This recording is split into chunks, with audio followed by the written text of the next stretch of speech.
For my money, this is as dangerous as it's been since the Cuban Missile Crisis or since the Berlin Crisis. And it's a time for really careful, thoughtful thinking and communications on these issues. That's the voice of Jon Wolfsthal, a senior advisor at Global Zero.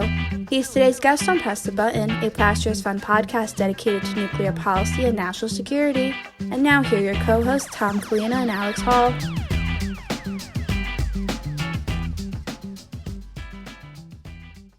Thanks, Angela, and welcome back to Press the Button. Alex, great to see you, and thanks for filling in for Lauren this week. Thanks, Tom. Pleasure to be here. How are you doing? I'm great, thanks. How are you? Very well. So let's just dive in. What updates do you have for us this week on the nuclear front? Well, there's lots to talk about. Last week, as our listeners know, Russian President Putin doubled down on his brutal war in Ukraine by announcing a massive troop surge, referendums in occupied provinces in Ukraine, and new nuclear threats. On Sunday, President Biden's national security advisor, Jake Sullivan, said that the United States has warned Russia that there would be, quote, catastrophic consequences, unquote, for Russia if it used nuclear weapons in Ukraine, adding that the United States had spelled out how the world would react in private conversations with Russian officials. Sullivan did not give details on what the U.S. response would be, which would depend on what Russia does and could include military, economic, or diplomatic aspects. But a U.S. response would almost certainly not involve nuclear weapons, as the Biden administration has been clear it does not want to escalate the war. U.S. intelligence officials say the risk of nuclear war is still low, but rising, given that President Putin has lost confidence in the ability of his ground troops to hold territory, much less take over Ukraine. That makes this a very dangerous moment, the closest we have come to nuclear conflict since the height of the Cold War. Meanwhile, last week, Russia began a referendum in 4 occupied regions of Ukraine. Western countries, including the United States, have condemned the votes as a sham. Ukrainian reports have said that Russian soldiers are going door to door, coercing people to vote in favor of annexation, and the results are expected on Tuesday. A top Russian official said over the weekend that any annexed territory would be fully protected by Russia, including by nuclear weapons. We will have more on this important story later in the episode when I talk to Jon Wolfsthal, senior advisor at Global Zero, so please stay tuned for that. Shifting briefly to the Korean Peninsula, this week Vice President Kamala Harris will visit South Korea, where she is expected to discuss the growing North Korean threat with her South Korean counterparts. North Korea launched a short-range ballistic missile on Sunday ahead of Harris's visit. The North has tested an unprecedented number of missiles this year as it expands its weapons program. In May, when South Korea's new president took office, he promised to work closely with the United States in response to North Korea's growing nuclear and missile capabilities. The Allies conducted their largest field exercises in 5 years this summer, as tensions have increased. And now shifting to Iran, where nationwide protests continue after Mahsa Amini, a 22-year-old woman, died after being detained by Iran's morality police this month amid allegations that she had been beaten.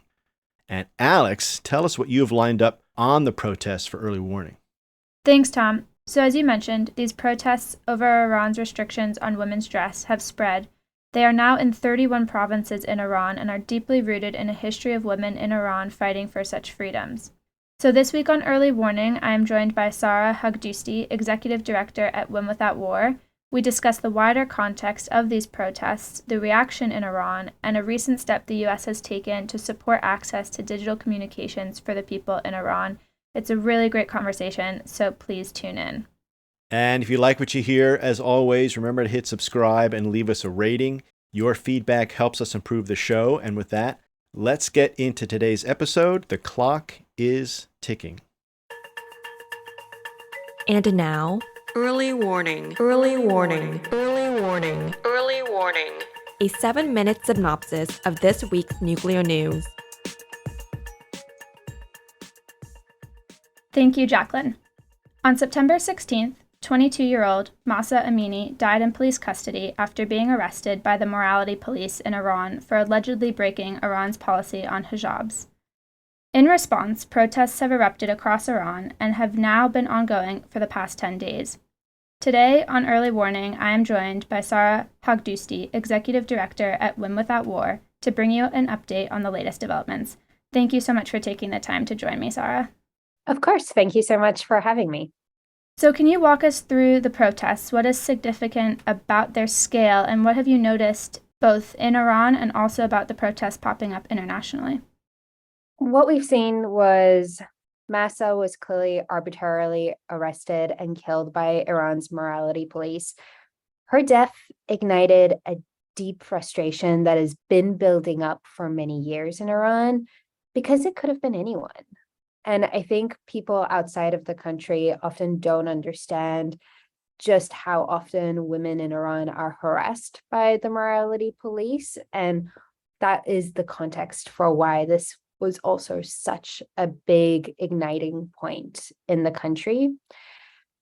What has been really fascinating to see in this round of protests is the new generation of Iranians taking to the streets, watching Gen Z take up a really old tradition of Iran at this point, which is people protesting for their rights and doing it all over the country, and seeing these protests happen in smaller cities like Kerman, as well as bigger cities like Tehran. And internationally, it's been really remarkable to see the level of solidarity. And I also want to say that I think the level of solidarity we're seeing and the outpouring of support is because the images and videos coming out from Iran are so remarkable. When you see women standing on top of police cars, when you see them tying up their hair, getting ready to confront armed guards, it is impossible not to be moved to want to do everything in your power to support them. These protests began while the president of Iran was in New York for the UN General Assembly. What has been Raisi's reaction, and was there anything notable about the reaction of other state leaders at UNGA? I think it was really telling when Raisi demanded Christiane Amanpour wear hijab in New York for an interview. I think that demand was such a clear indication of how much pressure these protests are putting on the Iranian government, and such a clear sign of how, when this happens, their initial reaction is to want to control women even more. And I'm deeply grateful for Christiane Amanpour's refusal to play that game, and that fantastic show of solidarity and act of accountability in that moment. I think that the Biden administration and lots of other international leaders have done a fantastic job of highlighting what is happening in Iran and not letting Raisi and the Iranian delegation just ignore it and pretend like it wasn't happening. So that, in combination with all the other outpouring of solidarity and support we're seeing, I think was fantastic in terms of really keeping the pressure where it needs to be on this administration. So diving into the U.S. response a bit more, on Friday, the U.S. also issued a general license to provide the people in Iran with greater access to digital communications. What are the intended effects, and is this going to be practically useful to the people in Iran? The new general license is a fantastic first step, and one we're deeply grateful to the Biden administration for doing. Often what we see with tech sanctions is the challenge isn't the letter of the law, but rather the chilling effect it can have on companies. And I think what would be fantastic now is for the Biden administration to really work with tech companies to ensure that the services that are crucial to protesters on the ground in Iran can be restored and safeguarded as much as possible.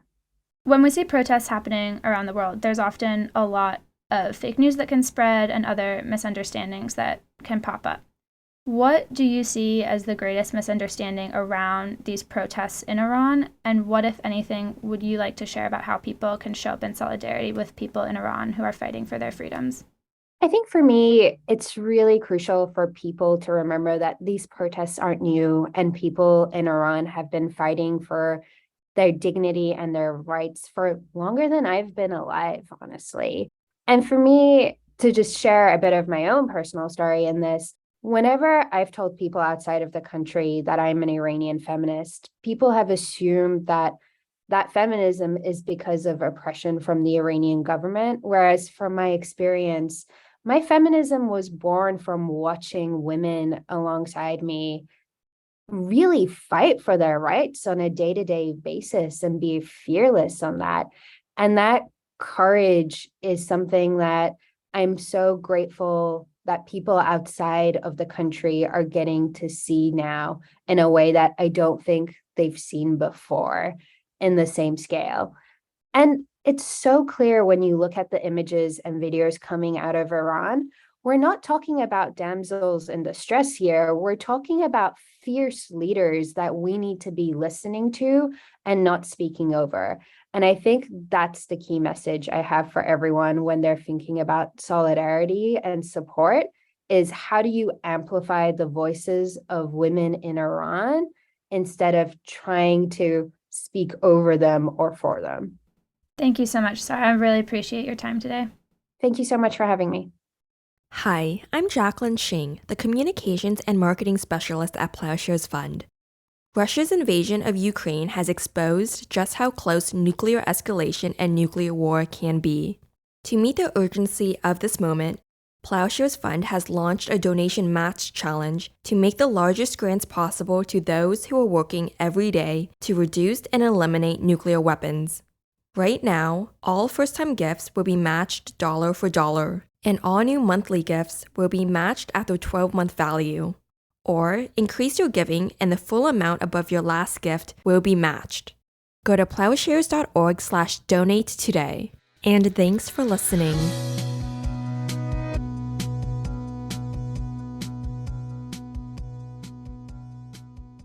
Russian President Vladimir Putin has doubled down on his brutal war in Ukraine and made his most explicit nuclear threats yet. Reeling from major losses on the battlefield over the past few weeks, Putin gave a nationally televised speech on Wednesday announcing he would call up additional 300,000 reserve troops. Putin's speech has set off anti-war protests across the country. Putin also announced that Russia would hold referendums in eastern and southern Ukraine with the intention of adding these areas to Russian territory. And most alarmingly, Putin made a more specific nuclear threat. He said to defend Russia, he would use, quote, all weapon systems available to us. This is not a bluff, unquote. Putin's speech raises the disturbing prospect that once Russia annexes the Ukrainian regions, Ukrainian attacks to liberate those areas would be seen by Moscow as attacks on Russia, and thus fair game for a nuclear response. In fact, the very next day, Dmitry Medvedev, the former Russian president, said that any weapons in Moscow's arsenal, including strategic nuclear weapons, could be used to defend territories incorporated into Russia from Ukraine.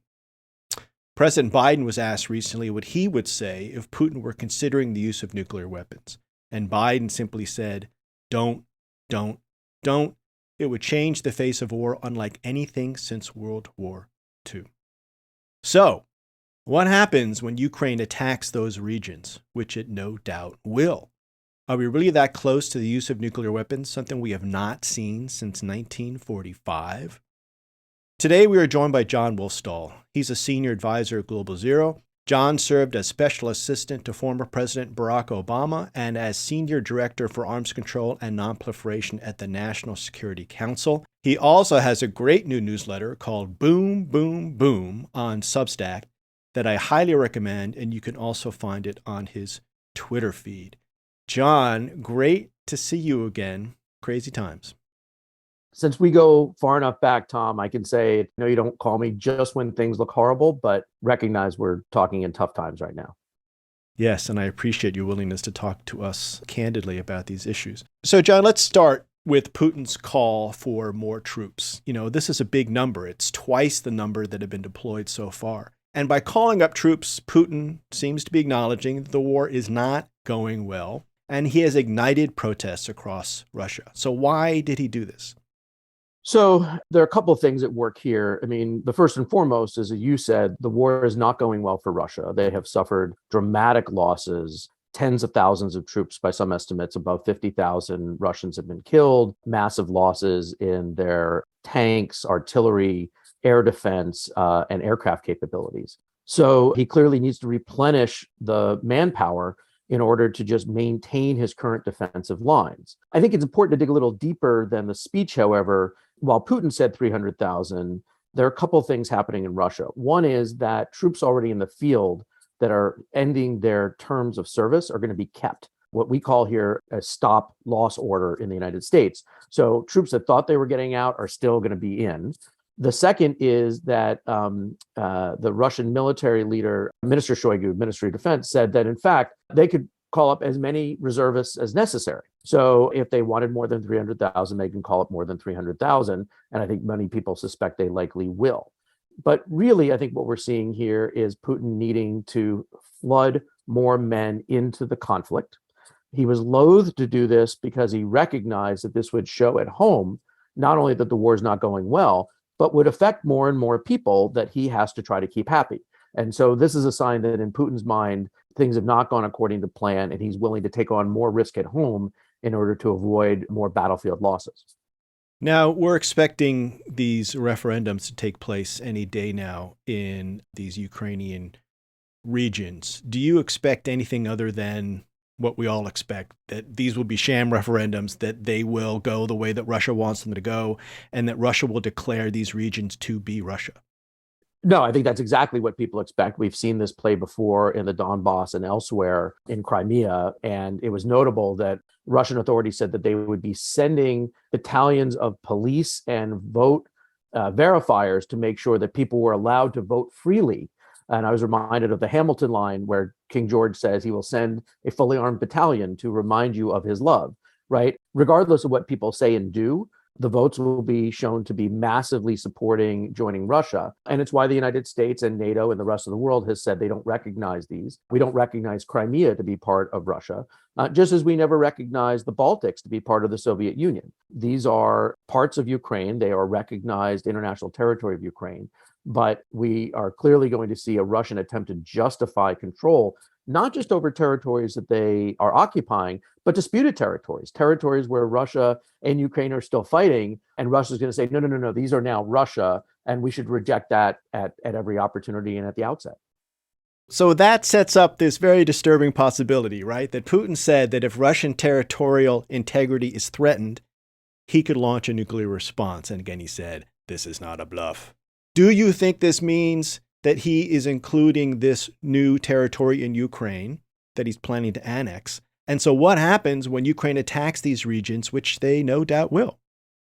I think this is setting up the question in the wrong way, Tom, because we've known that Putin has nuclear weapons, and we have worried that he might be prepared to use them should he miscalculate, should he believe that he is losing the conflict.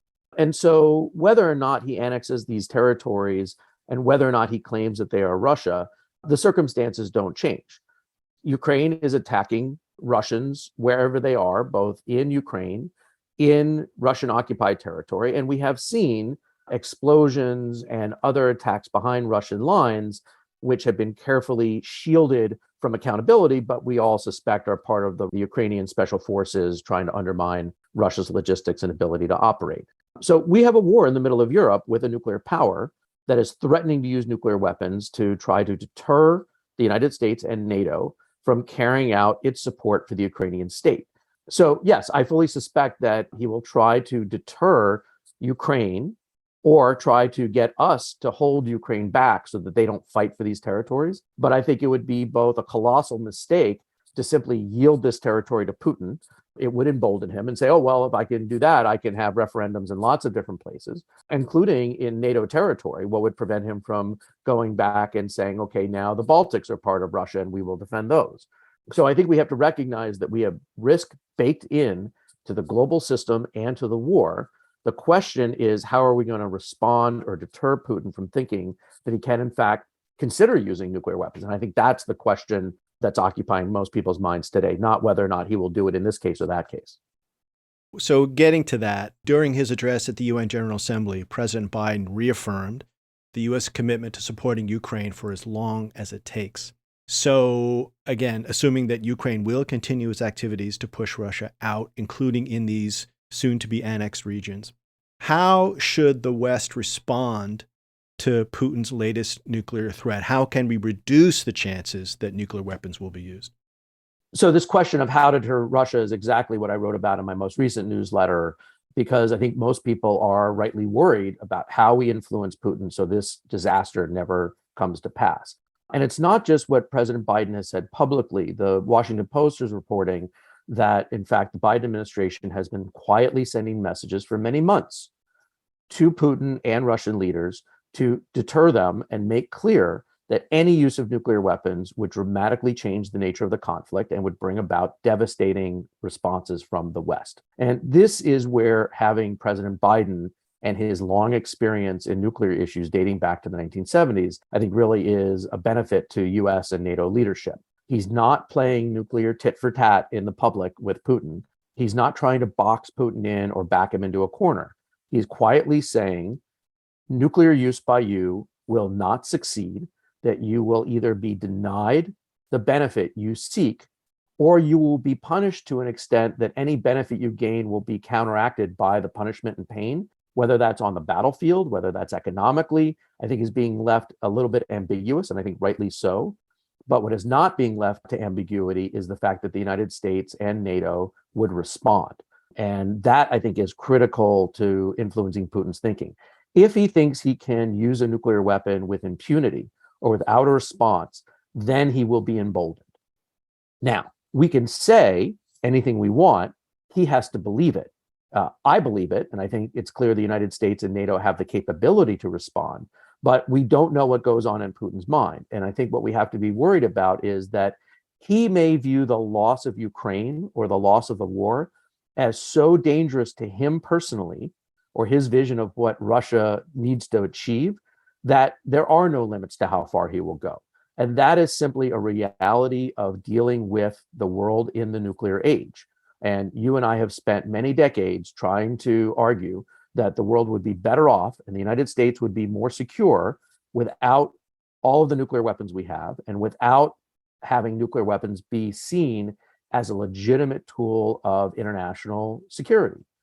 And this, I think, is the chickens coming home to roost. It's not about some Pollyannish vision of disarmament. It's about saying that when nuclear weapons are in the hands of multiple actors, they will view the value of using them differently. And we can't always assume that the leaders will be rational or that they will view the benefits or costs the same way we do. So we're now in a scenario where we can't control all the variables, where Putin has already put the risk onto the battlefield. And the only thing we can do is try to make clear that anything he does will bring about a serious response and keep sending that message as concertedly as possible. So you made some great points there that I'd like to follow up on. I mean, what you're getting to is if we get through this crisis, what are the lessons we're learning about nuclear weapons and where do we want to go with nuclear policy again? Once and hopefully if we get through this, what do we learn about nuclear policy and what do we want to do with that knowledge going forward? I was talking with one of my former bosses just yesterday, Lou Dunn, who is one of the foremost thinkers about both arms control and nuclear policy. He has a new paper out through the UN Institute for Disarmament, which is quite good.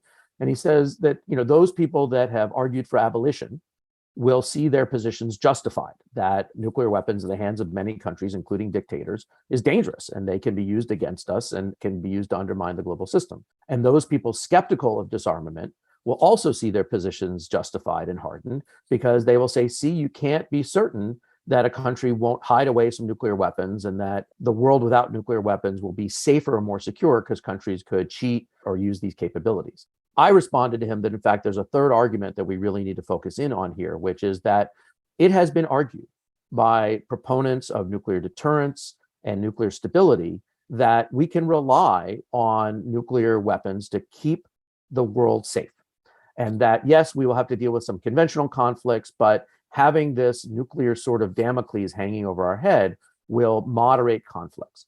And we are now seeing something that we have worried about for decades, but never seen before, which is a nuclear armed state gobbling up the territory of a non-nuclear state through a sheer act of aggression and using nuclear weapons as a shield to protect it from consequences. And that is a direct challenge to the global security order. and I think really undermines this argument that we can always rely on nuclear deterrence. The fact is, the United States and NATO would be able to beat Russia before dinner time if neither of us had nuclear weapons. Our military capability in the conventional sphere far outstrips both what we thought Russia had before the war and now clearly what they have after the war. But we are deterred and held back by Russia's nuclear forces. And I think it's time to rethink whether or not nuclear weapons really do bring about stability and security, and whether or not they, in fact, deter us from protecting our interests as much as they deter bad guys from doing the things we don't want. I could not agree with you more. And I'm going to push on you a little bit because I'm going to ask you the question that then everyone asks me when I say something similar, which is, okay, fine, but now President Putin is more dependent on nuclear weapons than ever because we now all see how weak he is conventionally. So how do we ever convince him to reduce his dependence on nuclear weapons, which of course would be a requirement for us reducing our dependence? It's a great question. And I think anybody tells you, oh, that's easy, be careful. But I think there are three things we have to do. The first is that it's not just the use of nuclear weapons that has to be punished. It's the threat to use nuclear weapons that have to be punished. And so what I want to see is the Biden administration going back to India, going back to those countries that are hemming and hawing, going back to Europe and saying more must be done to punish both Putin directly and to punish the Russian state in terms of their economic lifelines. We have to do more to provide natural gas to Europe. We need to do more to bolster our conventional defenses in Europe. And we also need to hold Putin accountable both during and after the war for what he's already done. The second thing we have to do is we have to recognize, and this is not, I don't fall in with those who say, oh, we backed Putin into a corner, and if we hadn't expanded NATO, Putin would have never behaved so dangerously. But we have to recognize that there is no unilateral path to stability. And if the United States and NATO want to convince other countries to rely less on nuclear weapons, then we have to be prepared to talk about the imbalance between our conventional forces and their nuclear forces. And we don't do asymmetrical negotiations very well. We tend to like things, you do this and we do the same thing. But increasingly, we, I think, need to recognize that our military far outstrips what Russia has. And quite frankly, I now suspect that our military is far more capable against China than we believe, although doing some net assessments on how China's military capability may or may not be affected by their reliance on Russian technology is due. But we have to be prepared to think more holistically about arms control, about negotiations and alliance management. That doesn't mean that all we have to do is sit down at the table with Putin and we'll be fine. I actually doubt we will ever be able to sit down at the table with Putin, but maybe that means we need to do more to get rid of Putin and to do that in ways that will result not necessarily in a new, friendly, peaceful relationship with Russia, but with somebody that we can actually do business with, because clearly Putin has taken actions that make it very hard to think about how we do that. Now, you mentioned some of Putin's allies here. Let's talk about them for a second. During a recent face-to-face meeting with Xi Jinping, China's leader, of course, Putin acknowledged that China had questions and concerns about the war. India's Prime Minister Narendra Modi has also become somewhat critical of the war. In your view, is it possible for these allies to sway Putin in any way to change where he's going? Or is there some other way to try to change the course of things? I think it's unlikely we're going to get any help from China here.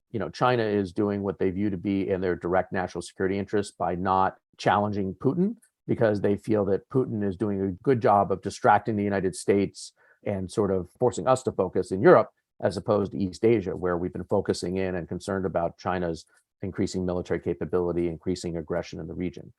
India, I think, is a different question. Russia does rely on military sales and trade with India. They are relying on India to be a major power that is supporting them politically and economically. And at the same time, the United States, for now 25 years, has been arguing that India is going to be with us when real challenges come in terms of the relationships around the world, and particularly with regard to China. And I think increasingly we have to go back to India and put them on the spot. They are now playing both sides of the arena and trying to not criticize Russia, trying to continue their reliance on Russian trade and military sales while trying to stay in the good graces of the United States. And I think it's clear, at least to me, that what Russia is doing is a threat to the entire global system and international order. And you can't have equivocation on that side. And so while I understand why the United States is reticent to put a lot of pressure on Modi, I think the time has come to do so and make it clear that they have to start choosing where not just their allegiances lie, because I don't think this is about faith and allegiance. I think this is about where their national security interests lie. To the extent that they view it as being with Russia, that makes it less likely that it can be with us. Jon, last question for you. The Biden administration, I think you would agree, has been doing a pretty great job so far by walking this fine line between supporting Ukraine with weapons and other kind of aid and intelligence, but not provoking Russia into an escalation. So the question is, can we keep this up, or are we in danger of pushing Russia over the edge? If Russia goes over the edge, it's not because we push them, it's because they jump. We should always be worried about how our actions will generate a counteraction from Russia. If there are things that Ukraine wants that are not necessary for them to win the war, but could escalate the conflict, then I think we have to be cautious. That's the argument behind not supporting a no-fly zone at this stage. That's the argument behind not providing Ukraine with ATACMS, shorter range, conventionally armed missiles that could reach into Russian territory and disrupt supply lines. Ukraine doesn't need those things right now in order to defeat Russia on the battlefield in Ukraine. The challenge becomes, if Russia escalates, how do we respond? And does that then insulate or retain for us the ability to manage escalation in the future? That's where really things get very murky and nobody knows the answer.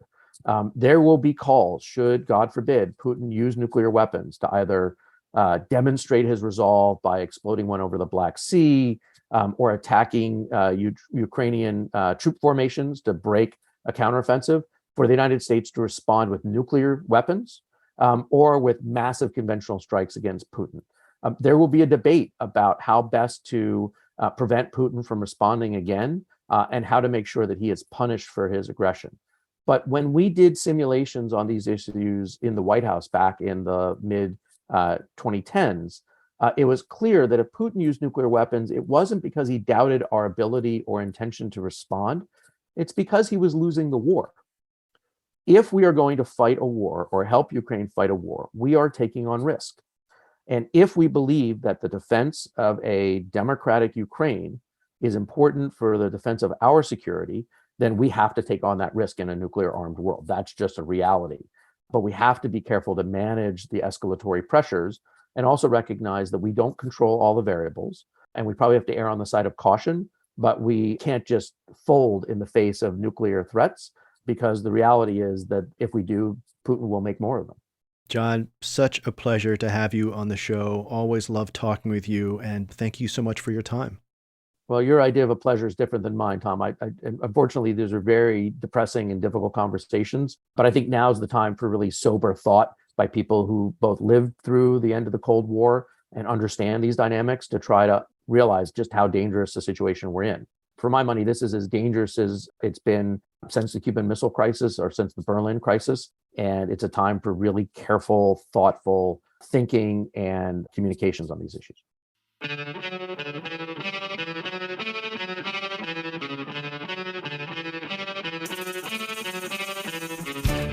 Thanks for listening to Press the Button.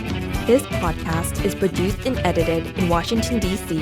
by Lauren Billett, Angela Kellett, and Alex Hall. Audio engineering in San Francisco by Jacqueline Shing. Our theme song is by Lyric Spawn and Poets of Rhythm, sampled with kind permission.